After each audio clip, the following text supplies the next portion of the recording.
અંદર આપણે શાળા એક પરિવાર સમજી લો. શાળાની અંદર માત્ર આચાર્ય એકલો જ કામ કરતો હોય તો શાળાનો કોઈ દિવસ વિકાસ થાય ખરો? ફોકલ ટીચર એટલે એવો શિક્ષક જે શાળાની અંદર આચાર્યની સાથે ખભે ખભો મિલાવીને આચાર્યની અવેજીમાં આચાર્યના તમામ કામ કરતો હોય એવો શિક્ષક. તમે ઉપાચાર્ય કહી દો ને. આચાર્ય તરીકેની તમામ જવાબદારીઓ તમે નિભાવો છો, એટલા માટે તમે અહીંયા તાલીમમાં આવ્યા છો. તમારા શાળાની અંદર 5 શિક્ષકો હશે, 5 શિક્ષકોમાંથી તમારી પસંદગી એટલા માટે જ થઈ છે કેમ કે આચાર્યને અહીંયા જે શીખવાડવામાં આવ્યું છે એ બધી જ વસ્તુ છે તમને પણ મારા મિત્રોએ માહિતગાર કરવાનો પ્રયત્ન કર્યો કે ખરેખર આખા વર્ષ દરમિયાન સક્ષમ શાળા અંતર્ગત જે પણ પ્રવૃત્તિઓ આપણે શાળાને ડેવલપ કરવા માટે જે પણ પ્રવૃત્તિઓ કરવાના છીએ એ બધી જ પ્રવૃત્તિઓ અહીંયા તમને શીખવાડવાનો પ્રયત્ન કર્યો. સક્ષમ શાળા માટે ખરેખર શું જરૂરી છે એ વસ્તુ વિશે થોડી ચર્ચા કરીએ. તો ઇન્ફ્રાસ્ટ્રક્ચર જરૂરી છે. જરૂરી છે ઇન્ફ્રાસ્ટ્રક્ચર જરૂરી છે. આગળ હાથ બોલો. યસ. સક્ષમ શાળા માટે ઇન્ફ્રાસ્ટ્રક્ચર તો જરૂરી છે પણ સાથે સાથે શાળાનું વાતાવરણ પણ એટલું જ જરૂરી છે એવું લાગે છે. હા. માત્ર ઇન્ફ્રાસ્ટ્રક્ચરની જોરદાર બિલ્ડિંગ હોય અને શાળાના સ્ટાફની અંદર પણ જો એકબીજા જોડે બેસવાના પણ સંબંધો ના હોય, એક ઉત્તરમાં એક દક્ષિણમાં, એક પૂર્વમાં એક પશ્ચિમમાં, મોટા ભાગે બરાબર મોટી શાળામાં તેવા જ હોય. સૌહાર્દપૂર્ણ હોય ખરું? ના. શાળાનું વાતાવરણ પણ એટલો જ મહત્વનો ભાગ છે. ઘણી મોટી સ્કૂલોમાં એવું છે. પણ મોટીમાં એમ નાનીમાં તો નહીં એમ 2 કે 3 હોય એટલે નાનીમાં કશું. એટલે એ પણ એટલું જ મહત્વનું ભાગ છે. શાળાની અંદર સમગ્ર વર્ષ દરમિયાન આપણે જે કામગીરી કરીએ છીએ એ કામગીરી વિશે પણ તમને મારા મિત્રોએ અહીંયાથી શીખવાડ્યું કે સમગ્ર વર્ષ દરમિયાન આપણી શાળાની અંદર આવી કામગીરી આવે છે અને એ કામગીરી આપણે કેવી રીતના કરવાની છે. કારણ કે મોટાભાગની ઓનલાઈન કામગીરીની અંદર તમે શાળાના આચાર્યને મદદરૂપ થાઓ તો તમને પણ ખબર હોવી જોઈએ કે આ કામગીરીની અંદર શું કરવાનું. કારણ કે એક વ્યક્તિ આખા કામનો ભાર માથે લઈને ચાલે એ શક્ય હોતો નથી. હમણાં તમે જોયું મારે એક જિલ્લામાંથી એક અર્જન્ટ ફોન હતો, મેં કીધું પાછું ભાઈને આપી દીધું કારણ કે મને ખબર છે કે એમને પણ ખબર છે મારે શું જવાબ આપવાનો. એટલે આ જ વસ્તુ તમારું છે. આચાર્યને ખબર હોય કે મારી અવેજીમાં આ શિક્ષક જે જવાબ આપી દેશે એ પરફેક્ટ જ જવાબ હશે. બરાબર? એટલા માટે તમારી આ પસંદગી છે. મિત્રો, આ વખતની વાત કરીએ તો આપણું જે શાળાઓ છે આપણા તાલુકાની અંદર લગભગ 47 જેટલા નવા વર્ગો બંધાયા છે. 47 વર્ગ નવા બંધાયા અને 70 જેટલા વર્ગોનું રિપેરિંગ કામ થયું. અત્યારે નવા જે ટેન્ડર મુકાયા છે એમાં પણ 107 જેટલા નવા વર્ગોનું આપણે કન્સ્ટ્રક્શન કરવાના છે અને 119 જેટલા રૂમો આપણે રિપેરિંગને પાત્ર છે અને તેની અંદર પણ સરકારશ્રી દ્વારા રિપેરિંગ થવાનું છે. એટલે નવી રાષ્ટ્રીય શિક્ષણ નીતિ અંતર્ગત જેટલી પણ આપણી પ્રાથમિક શાળાઓ છે એ તમામ પ્રાથમિક શાળાઓના અંદર 2027 સુધીની અંદર તમામ પ્રકારનું કન્સ્ટ્રક્શનને લગતી તમામ કામગીરી પૂરી થઈ જશે. કન્સ્ટ્રક્શનની કામગીરી પૂરી થઈ જશે તો હવે જવાબદારી શામાં આવી? Quality base education. આપણે એજ્યુકેશનની અંદર ક્વોલિટી આપવી પડે છે અને આપણે આપીએ પણ છીએ. લાગે છે ને કે નથી લાગે? અને એનું પરિણામ પણ આપણા સામે છે. મિત્રો, વાત કરીએ તો ગયા સતત 3 વર્ષથી આપણો તાલુકો ગુણોત્સવની અંદર C અને D ગ્રેડની અંદર 20 શાળાઓ 25 શાળાઓ એટલી શાળાઓ હતી. આપ સૌના પ્રયત્નો થકી આ વર્ષે ગુણોત્સવનું જે રિઝલ્ટ આવ્યું છે એક પણ શાળા Cમાં કે Dમાં નથી, જે આપ સૌના માટે ખૂબ સારી બાબત છે. આપણા તાલુકો એના માટે ધન્યવાદને પાત્ર છે. એનો જસ આપણે લઈ રહ્યા છીએ અને તમારી મહેનત અહીંયા દેખાય છે. આપણા શિક્ષકોએ મહેનત કરી છે એ વસ્તુ ફળીભૂત થયું છે. બરાબર? હવે એ વસ્તુથી સાબિત થાય છે કે આપણા બાળકોની અંદર ઇમ્પ્રુવમેન્ટ આવ્યું છે. હવે આ ઇમ્પ્રુવમેન્ટને ટકાવી રાખવાની જવાબદારી કોની છે? આપણી સૌની છે. એકલા આચાર્યની નથી. તો એટલા માટે શાળાની અંદર 2 જણ હોય તો આખી શાળાના વાતાવરણ માનો કે આ બેન છે એ બેનને બે બેનપણીઓ જોડે સારું બને અને આજે તેને બીજા બે ભાઈઓ જોડે સારું, બે બેન જોડે સારું બને, એક સાથે 4 જણ કવર થઈ જાય, બરોબર. અને અમુક શિક્ષકો ત્યાં પ્રત્યે બાળકોને થોડું હેત વધારે હોય, બરાબર. જ્યારે અમુકથી બાળક થોડું દૂર રહેવું હોય, જ્યારે અમુક શિક્ષકોને કેવું હોય, એવું શાળામાં પ્રવેશે ને એટલે બાળક દોડીને એમને ભેટી જાય, એની જોડેથી શીખવાનું બાળકને મન થાય. છોકરું 7મામાં જતું રહ્યું હોય ને તો એ જો પહેલા બીજાના ક્લાસ ટીચર એને ગમતા તો રિસેસ પડે ને એટલે પહેલા બીજાના ક્લાસ ટીચર જોડે 5 મિનિટ પણ બેસવા આવે. તે તમે બધાએ નિહાળ્યું છે, જોયું છે અને અનુભવ્યું પણ છે કે તમને જે બાળકો પ્રિય હોય, બાળકોને તમે જે પ્રિય હોય તો બાળકો તમારા પાસે બેસવા માટે આવે જ છે, બરાબર. તો આવા બાળકો, ઘણા બધા બાળકો છે, એ બાળકોની અંદર હવે આપણને એમ લાગે કે આ બાળકોમાં શું શું શક્તિ પડેલી છે. જો તમે અત્યાર સુધી કેવું હતું કે આપણે બાળકની માત્ર એજ્યુકેશન ક્વોલિટી એકલા જ જોતા હતા. આ વખતે વોકેશનલ કોર્સિસ શરૂ કર્યા છે, જે કદાચ સાહેબે વાત કર્યા હશે અને ના કર્યા હોય તો સાહેબ હવે કદાચ કહેવાના. વોકેશનલ કોર્સિસ એટલે શું?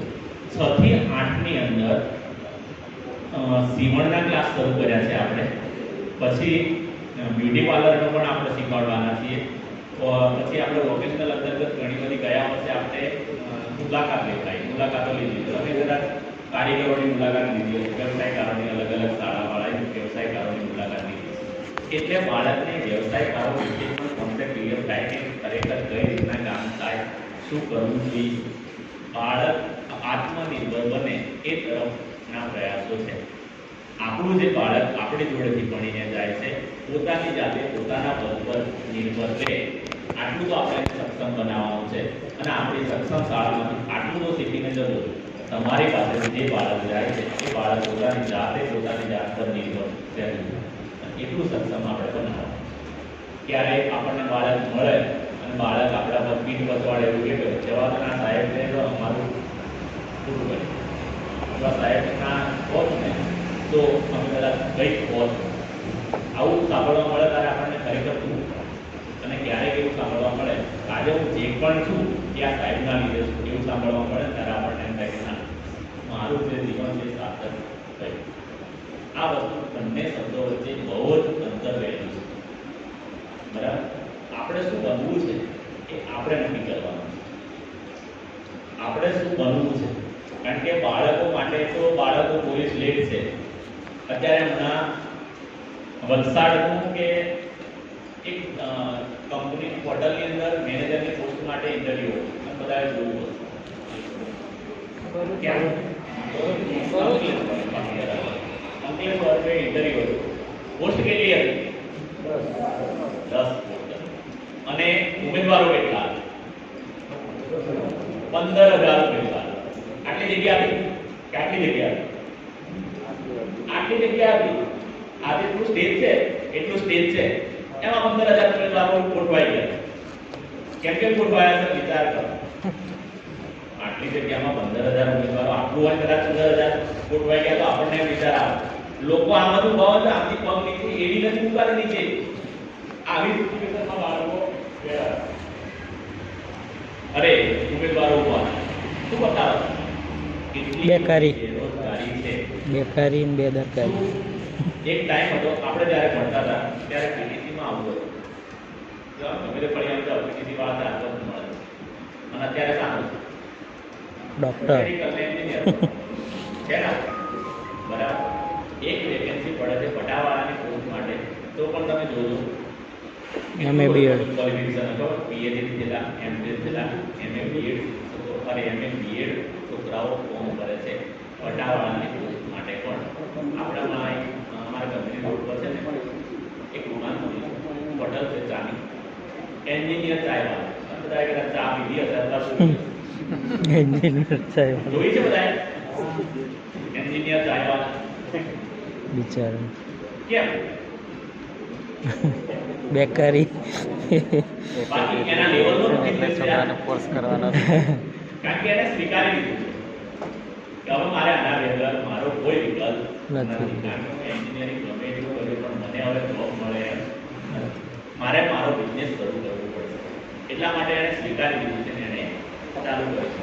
ભલે એની જગ્યા પર સાચું છે, પ્રોફિટ થાય છે, ખોટ જાય છે કે કોઈ વાતો શું કરે છે કારણ કે એને વિચારેલું હશે ને હું આ ચાલુ કરું છું તો મારી ફીસ બચાવે કેવી વાતો થતી હશે. પણ આ જીવનમાં આગળ વધવું હોય તો રિસ્ક તો લેવું જ પડે. જ્યાં સુધી તમે પહેલું ડગલું ના માંડો ત્યાં સુધી તમે આગળનું કશું વિચારી શકવાના. તો સાહેબે વાત કરી હશે આ વખતના ગુણોત્સવની રિઝલ્ટની વાત કરીએ તો મને બે અધ્યયન ક્ષેત્ર એવા છે કે જેની આપણા સૌ વચ્ચે મારે ચર્ચા એટલા માટે કરવી છે કે જે મને થોડા ડાઉટફુલ લાગે છે કે જેની અંદર ખરેખર વધારે સારું આપણે કરી શક્યા. પહેલું એક છે પ્રાર્થના સંમેલનની અંદર તાલુકાના ઓલ ઓવર 46% માર્ક્સ આવ્યા. તાલુકાની આટલી બધી શાળાઓ સારા ગ્રેડેશનમાં હોવા છતાં અમુક શાળાઓના માર્કિંગ બહુ ડાઉન છે. આ બાબતની અંદર મેં પર્ટિક્યુલર મને અંદાજ હોય કે બેનનું રાધનપુર પ્રાથમિક શાળા છે. રાધનપુર પ્રાથમિક શાળામાં પ્રાર્થના સંમેલન સારું થાય છે. મેં મારી નજરે નિહાળેલું છે તો ત્યાંનું પ્રાર્થના સંમેલનમાં માર્ક્સ ઓછા ના હોવા જોઈએ. મેં આવા પર્ટિક્યુલર કેસની અંદર આચાર્યને ફોન કરીને જાણવાનો પ્રયત્ન કર્યો છે તો જાણવા મળ્યું કે એસઆઈ બપોર પછી આવ્યા હતા, એમણે પ્રાર્થના સંમેલન જોયું જ નથી, એટલા માટે માર્ક્સ ઓછા. સ્વીકારો તો એવું જ એટલે કદાચ આપણે એમાં જો એસઆઈ સમયસર આવ્યા હોત અને જો માર્કિંગ સારું થયું હોત આ 46% તો 70% હોત હું એવું માનું છું. કારણ કે દરેક શાળા પાસે સંગીતના પૂરતા સાધનો છે. દરેક શાળાના પ્રાર્થના સંમેલનની અંદર દીકરા અને દીકરીની સમાન ભાગીદારી છે. 10 થી 15 પ્રવૃત્તિઓ પ્રાર્થના સંમેલનની અંદર ફરજિયાત થાય છે. હોય છે ને સંપૂર્ણ પ્રાથમિક શાળામાં તો થાય જ. હવે પેલાને માર્ક ક્યાં કાપવાના કાપી શકે ના તો એ તેમ છતાં કે પ્રાર્થના સંમેલન થાય કે 50% આ 50% ક્યાં 50% પૂરેપૂરા આવવા જોઈએ તેની જગ્યાએ પણ એમને કાપે. આગલા વર્ષનું જોઈ લીધું. આ વખતે એટલા માટે જિલ્લાની અંદર અમારી ડાયટમાં મીટિંગ થઈ. ડાયટ મીટિંગમાં અમે ચોખ્ખું કહ્યું આ વખતે મીટિંગ થઈ એમાં સાહેબ અમારું જે ગ્રેડેશન આના કરતાં પણ સારું આવે. આ વખતે મારી બેંકની 14 શાળાઓ એ ગ્રેડમાં આવી. આ 14ની 24 થઈ હોત એવું નથી કહેતું. સમજી લો 14ની 24 થતી એવું નથી કહેતું. પણ મેં કીધું 14ની 15 18 તો થતી જ. 24 થતી એવું કેમ ના કહી શકું? એના પાછળ પણ રીઝન છે. તમે બધાએ ગુણોત્સવનું રિઝલ્ટ ડાઉનલોડ કર્યું છે. એમાં એક વસ્તુ મેન્શન કરેલું છે. એક શાળા મારી એવી છે 89.50% છે તેમ છતાં બી ગ્રેડમાં છે. કેમ આવું હશે? 89.50% છે એ શાળા. આપણા હાલોલ તાલુકામાં ત્રીજા નંબરે શાળા આવે છે તેમ છતાં એ બી ગ્રેડમાં છે. જેમ ખબર હોય કે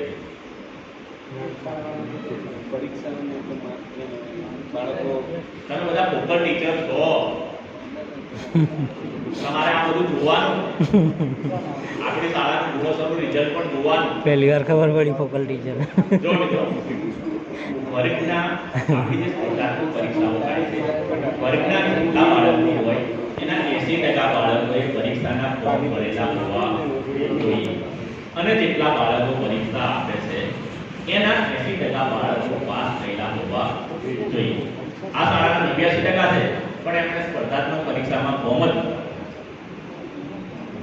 હવે ફોર્મ ના ભર્યા હોય એટલે 89% ભલે છે એને જ ક્યાં મૂકી દીધો નીચે. અને 75.04% વાળા માત્ર 4 બેઝિક પોઈન્ટ છે 0.4 તેમ છતાં એ ગ્રેડમાં છે આપણી એક્ઝામ. કેમ? એમણે તમામ બાળકોના ફોર્મ ભર્યા હતા અને 80% બાળકો પાસ પણ થયા છે. આ એક ડિફરન્સ. આ એક આપણને ખ્યાલ હોવો જોઈએ કે ખરેખર જો આપણે પરીક્ષાની અંદર સ્પર્ધાત્મક પરીક્ષાઓની અંદર ફોર્મ નહીં ભરીએ ક્યાં આમાં શું થાય છે ક્યાં ક્યાં ઉદાસીનતા કહેવાય. કેવું? બાળકોને કોણ લઈ જાય? મેઇન પ્રશ્ન આ છે રવિવારે પરીક્ષા રાખે બાળકોને લઈ જવાના આ બધું કોણ કરે? મારી જોડે સ્ટાફ ઓછો છે આ છે આ બધા બહાના કાઢીએ. આ બહાના હેઠળ જ આ શાળાનું રિઝલ્ટ ડાઉન થયું છે. બાકી આ શાળાનું રિઝલ્ટ ખરેખર આના કરતાં સારું. હવે 89% અંદર એ ડબલ પ્લસની શાળા. જો આપણે ખાલી ફોર્મ જ ભરવાના હતા બાળકો તો પાસ થવાના જ હતા. 89% લાયા હતા બાળકો હોશિયાર હશે. બરાબર, બાળકો તો હોશિયાર છે, રોજ 89% શાળાના આવ્યા છે.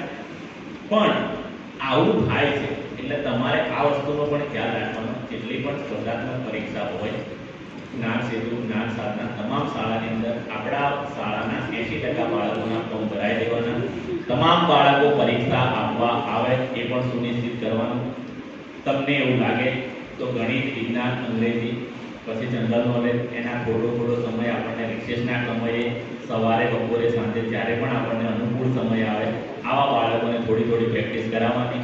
હમણાં મારે આ ડાયટમાં આ મુદ્દા માટે લઈને જવાનું થયું ને, તો ત્યાં આગળ ગયા વર્ષના પેપરો ત્યાં પડ્યા હતા. NMMSના, જ્ઞાન સેતુના, જ્ઞાન સાધનાના જે પેપરો આપણે બાળકોના લીધા ને, એ તપાસેલા પેપર ત્યાં પડ્યા હતા.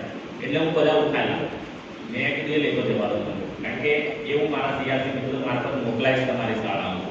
એટલે જેથી કરીને તમને તમારા બાળકો માટે પ્રેક્ટિસ કરવા કામ લાગશે કે ખરેખર આવું બાળકોને પૂછાઈ શકે.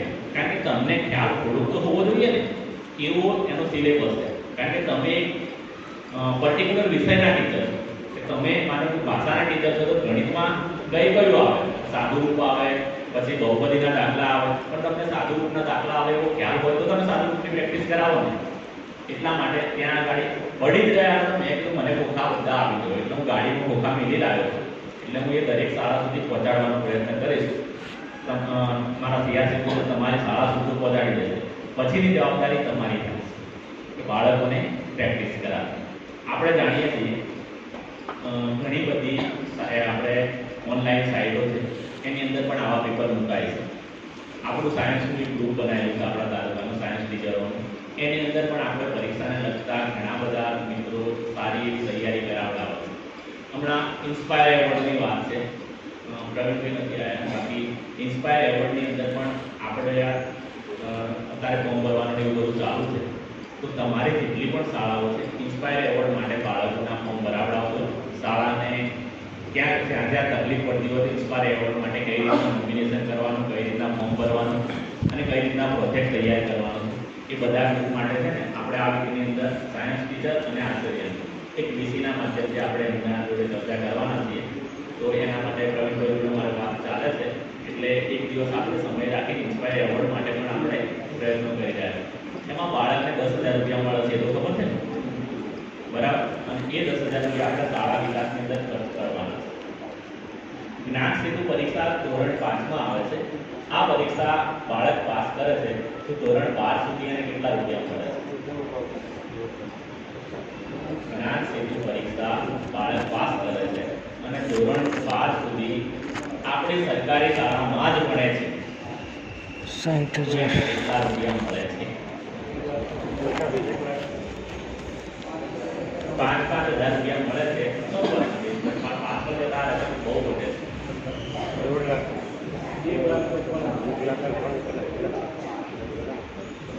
ટોટલ 12મા ધોરણ સુધી 1,42,000 રૂપિયા મળે છે. કેટલા? 1,42,000 રૂપિયા.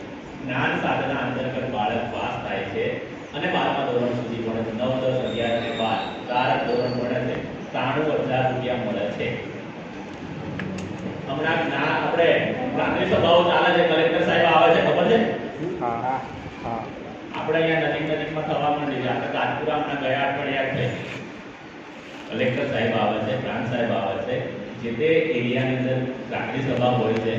આપણે આપણા શિક્ષણની યોજનાઓની વાત કરવાની થાય છે. એમાં બધી યોજનાઓની વાત કરવાની થાય છે. સાહેબ આપણને એવું કહે છે કે પ્રાથમિક શાળામાંથી કોણ શિક્ષક હાજર છે, આપણે શિક્ષણની યોજના વિશે વાત કરો. અને જો તમને ના ખબર હોય તો તમે શું વાત કરવાના? એક આંગણવાડીની અંદરથી હમણાં વિદ્યાલક્ષ્મી બોન્ડની યોજના હતી. આ વિદ્યાલક્ષ્મી બોન્ડની યોજના કયા એરિયામાં લાગુ પડતી હતી ખબર? પોકેટ એરિયામાં લાગુ પડતી. પોકેટ એરિયા એટલે જ્યાં સાક્ષરતા દર ઓછો હોય એવો એરિયા. હવે સ્ત્રી સાક્ષરતા દર એમાં ધ્યાને લેવાનો હતો. આપણા હાલોલ તાલુકાના લગભગ 70% એરિયાની અંદર આપણે મળતો હતો આ લાભ. 30% એરિયા આપણા તાલુકાનો જ બાકી રહી જતો.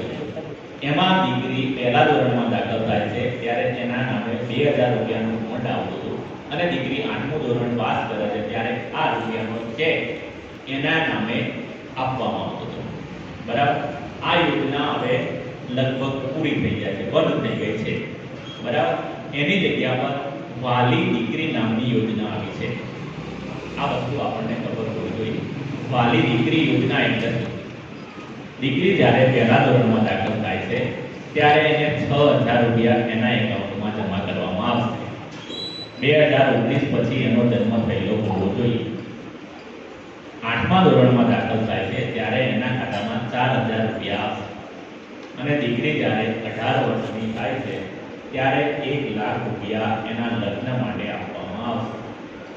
ટોટલ એને 1,10,000 રૂપિયા મળવા પાત્ર થાય છે. આના ફોર્મ ક્યાં ભરાય છે? તમે વાત કરશો એટલે પહેલા એ આવો. પહેલું તો આપણે એ જોવાનું આના ફોર્મ ક્યાં ભરાય. તો આના ફોર્મ આંગણવાડીમાં આપણા પાસે ભરાતા નથી. આંગણવાડી તેડાગર અને આંગણવાડી કાર્યકર હોય એ આની કામગીરી કરે છે. એટલે આ વસ્તુની પણ આપણને થોડો ખ્યાલ હોવો જોઈએ. કારણ કે અત્યારે ગમે ત્યાં રાજકીય નેતાઓની સભા હોય ને એટલે એમનો ટોપ ઓફ ધી ટાઉન મુદ્દો આવો અને આપણને ક્યાંક પૂછી લે તો વાલી દીકરી યોજનામાં શું હોય છે તો આપણને ખ્યાલ ના હોય. કારણ કે જે નવી યોજના બંધ થઈ હોય ને એની પહેલા વાત કરે. એટલે આપણને ખ્યાલ હોવો જોઈએ કે વાલી દીકરી યોજનામાં આવું સરકારશ્રી તરફથી આપણને મળે છે. એટલે આ વસ્તુ થોડુંક આપણે ધ્યાન રાખીએ. ચલો આપણો મુદ્દો પાછો ફરીથી કરીએ. તો ગુણોત્સવની આપણું પ્રાર્થના સંમેલનની એક વસ્તુ થઈ. બીજી એકમ કસોટીની બાબત. એકમ કસોટીમાં આપણા તાલુકાનું ગુણાંકન 52% છે. આ 52% આવવાનું રીઝન પણ મારા ધ્યાનમાં આવી. આપણે સૌએ એકમ કસોટી બાળક પાસે લખાવી છે. તમામ બાળકોએ લખી છે. કોઈ જગ્યાએ એવું નથી થયું કે એકમ કસોટી નથી લખાવી કે નથી તપાસી, એવું ધ્યાનમાં કોઈ જગ્યાએ આવ્યું નથી. આપણી ભૂલ ક્યાં થઈ છે? આ રમકડું છે. આ એક સેન્ટેન્સ લખાવો. 4થા ધોરણનું બાળક છે. આ રમકડું છે. બાળકે શું કર્યું છે? ભેગું લખી દીધું છે. આ રમકડું છે. શું કર્યું છે? શબ્દો વચ્ચે જે ડિસ્ટન્સ છોડવાનું હોય એ છોડ્યું નથી. બાળકની ભૂલ છે. જોઈ જોઈને લખવાનું હતું, તેમ છતાં બાળકે આ ભૂલ કરી છે. આપણે શું કર્યું છે? શબ્દો વચ્ચે યોગ્ય અંતર જાળવવા વિનંતી અથવા શબ્દ વચ્ચે યોગ્ય અંતર જાળવો આવી સૂચના લખી છે. GSQAC ના રૂલ્સ મુજબ આવી સૂચના આપણે મારવાની આવતી નથી. બાળકને જો ખબર હોય કે શબ્દો વચ્ચે યોગ્ય અંતર જાળવવું છે તો એને જાળવ્યું ના હોત. એને ખબર નથી પડતી એટલે કેટલું લખ્યું છે. તો આપણે શું કરવાનું છે? આ શબ્દ પર રાઉન્ડ કરીને એની બાજુમાં જ આ રમકડું છે શબ્દ વચ્ચે જે વિભાજન કરવાનું એ વિભાજન કરીને આપણે લખવાનું. હવે આ વસ્તુમાં આપણે સૌએ ભૂલો કરેલી છે. કારણ કે આ બાબતને લઈને બેસવાનું થયું ત્યારે આ બધી બાબતોની, કારણ કે આપણે દરેક વસ્તુ કંઈ કોઈ પણ વ્યક્તિ પરિપક્વ કે નથી કે બધી જ બાબતો આવડતી એવું શક્ય નથી. પણ જેમ જેમ આપણે શિક્ષકનો ધંધો છે આપણે શીખવું પડે. એટલે આ વસ્તુ મારા ધ્યાને પણ જ્યારે અમારી મિટિંગ થઈ ત્યારે ખબર પડી કે આ વસ્તુ શિક્ષકોએ ભૂલો કરેલી. બીજું, શિક્ષકોએ કેવી ભૂલો કરેલી? આપણે સૌ જાણીએ છીએ આપણે તાલુકાના મોટા ભાગના વાલીઓ ખેત મજૂરી અથવા ધંધા અર્થે સ્થળાંતર કરીને જતા રહે છે. અને બાળકો કોના પાસે હોય? દાદા દાદી પાસે, મામા માસી પાસે કે ગમે ત્યાં મૂકેલા. ત્યાં કેવું થાય છે? બાળકના વાલી રક્ષાબંધન એ બધું આવશે એટલે જતા અને વળતા ક્યારે આવશે? થોડી વાર. એટલે આપણે શું કરીએ છીએ? 15મી ઓગસ્ટે વાલી આવે એટલે એની આખી એકમ કસોટી સહીઓ કરાવી દઈએ. એલા કરાવી દઈએ. આગે ના બરાબર. આવું ખાસ થઈ રહ્યું છે. સમગ્ર વર્ષ દરમિયાન આખી એકમ કસોટીમાં 30 એકમ કસોટી લખાય એટલા પેજ છે. એકમ કસોટી થાય છે 22. હવે એસઆઈ આપણે ખબર છે આવું કેમ કરાય એટલે કે એસઆઈ ક્યારે આવે એટલે કે ફેબ્રુઆરી માર્ચમાં એસઆઈ આવે અને ત્યારે આપણને વાલી મળવા મુશ્કેલ છે એટલે આપણે આવું કરીએ છીએ. પણ પછી તો ઘણા દિવસ બાળક એબસન્ટ હોય અને જ્યારે પેલો એસઆઈ એમ જોવે તો છેલ્લા પેજ પર તમે જોજો કોઈ પણ વ્યક્તિ જોવે ત્યારે એના માઉસમાં આ વસ્તુ ચેક કરવાનું છે. વાલીની એડવાન્સ સહીઓ કરાવી દેલી એટલે પેલો પાછળ ખોલે અને તમે સહીઓ કરાવેલી છે બરાબર. એટલે Advance તો નહીં ત્યાં કરાવે. મિત્રો જ્યારે પણ વાલી મળે એના દાદા દાદી અનુભવ કરાવો પણ એને એડવાન્સ તો ના કરે. 2 મહિને 3 મહિને બોલાવી કરાવો. આવું એડવાન્સ ના ચાલો કે આખા વર્ષની આપણે કરાવી દઈએ છીએ. આ વસ્તુ પણ થોડી ભૂલ ભરેલી છે. કોરામાં તો ના જ કરાવે. એટલે એક આ બાબતમાં પણ થોડુંક ધ્યાન રાખવાની જરૂર છે. જોયું હશે અમને. બીજું સત્રાંત પરીક્ષાના પેપરો. સત્રાંત પરીક્ષાના પેપરો પણ બાળકોને બતાવવાના છે. ઘણી બધી શાળાઓ બતાવે છે પણ ઘણી બધી શાળાઓની અંદર આ બાબતમાં ભૂલ થાય છે. તો સત્રાંત પરીક્ષાના પેપરો છે એ પણ બાળકના વાલીને બતાવવાના, સાથે બાળકને પણ બેસાડવાનું, કહેવાનું તમારા બાળકની આવી હજુ ઉણપો છે અને એ વસ્તુ આપણે ક્લિયર કરવાની છે. એટલે વાલીને પણ ખ્યાલ આવે કે મારું બાળક કેટલામાં છે. કારણ કે વાલીને તેમ છે કે રોજ નિશાળમાં જાય છે, કમ્પ્લીટ છે, કયા ધોરણમાં ભણે ખબર નહીં. કારણ કે તમે પૂછજો, ઘણા બધા વાલીના પોતાના બાળકો કયા ધોરણમાં ભણે છે એ પણ ખબર હોતું નથી. કારણ કે કંપનીમાં જાય, 12 કલાક પેલો બિચારો મજૂરી કરીને આવે, આવીને થાકેલો પાકેલો હોય, ઘેર આવીને નાય ધોઈ ખાય સીધો હોઈ જ જાય. એને બાળક શું કરે, શું લેસન આપ્યું, કશી જ ખબર હોતી નથી. અને પછી 10મા ધોરણમાં આવે, બાળક નપાસ થાય અને પછી એ કહે કે તમે ધ્યાન ના આપ્યું. તો પેલો શું કરે, એને તો ધ્યાન ના આપ્યું પણ આપણે ધ્યાન ના આપ્યું કે એના બાળકના વાલીને આપણે જાણ કરીએ કે ભાઈ તમારા બાળકમાં આટલી કચાશ છે, તો તમે થોડુંક આ બાબત પર ધ્યાન આપો. આ વસ્તુની અંદર આપણી પણ થોડી ભૂલ છે. આપણે આપણું સ્ટેન્ડ ક્લિયર કરી લેવાનું. જો મિત્રો, અત્યારે સરકાર ખાનગીકરણ તરફ જઈ રહી છે. તમે બધા જ જોઈ રહ્યા છો આ વસ્તુ. હમણાં થોડા સમયમાં આપણને બધાને સરકારશ્રી તરફથી 8મા પગાર પંચના સારા સમાચાર મળશે એવું આપણે મીડિયામાં અને સમાચાર પત્રોમાં વાંચીએ છીએ. બરાબર, 8મો પગાર પંચ હવે 2028-26 પહેલા મળી જશે એવું મીડિયામાં ને એમાં આવે છે. શું લાગે છે? અને કેટલા મળશે એનો પણ આપણને આવી દીધો છે. તમારો જેટલો બેઝિક છે એના ગુણ્યા 2 ને 2.28 કરવું. અહીં નહીં કરતા કેવું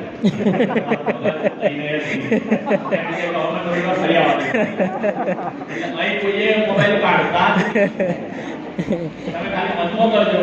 મારો જેટલો બેઝિક છે એના ગુણ્યા 2.28 લખી દે છે. ચહેરા પર જે સ્માઈલ આવી જાય ને એ આપણું પૈસાનો ખેલ છે. સરકાર આપણને આટલા બધા રૂપિયા આપે છે, એની સામે આપણું કામ તો જોઈએ ને. સરકાર આપણા પાસે કામ તો માંગે. કારણ કે આપણે આપણા કેન્દ્રની અંદર મજૂરી અર્થે કોઈ પણ મજૂરને બોલાવીએ છીએ તો આપણે એમ કહીએ એ આપણે શાંતિથી વાતો કરીએ એવું કહીએ છીએ.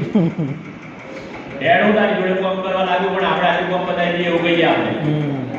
બરાબર, પણ એને આપણે ફ્રી બેસવા દેતા નથી. કેમ? તો આપણે એને પૈસા આપવાના. તો સરકાર આપણને પૈસા આપે છે એની સામે આપણી જોડે કામ તો લેવાની. અત્યારે આપણે આ વખતે જોજો તમે કેટલા બધા પ્રકારનું નવું સાહિત્ય આવ્યું. લગભગ 63-65 પ્રકારનું સાહિત્ય આવ્યું. હજુ મિત્રો 17 પ્રકારનું સાહિત્ય બાકી છે. 17 પ્રકારનું સાહિત્ય આવવાનું બાકી છે. ટોટલ આપણે 80-85 પ્રકારનું સાહિત્ય લઈને બેસવાના છીએ. આ સાહિત્ય કેવું છે તમે જોયું? તમારા બાળકો માટે જે વસ્તુ તમે માર્કેટમાંથી વેચાતું લાવો છો, ચાર્ટ છે, ફ્લેશ કાર્ડ છે, એ બધું જ હવે આ બાળકો માટે ફ્રી ઓફ કોસ્ટ મળી રહ્યું છે. અને ખરેખર આ વસ્તુથી તમારા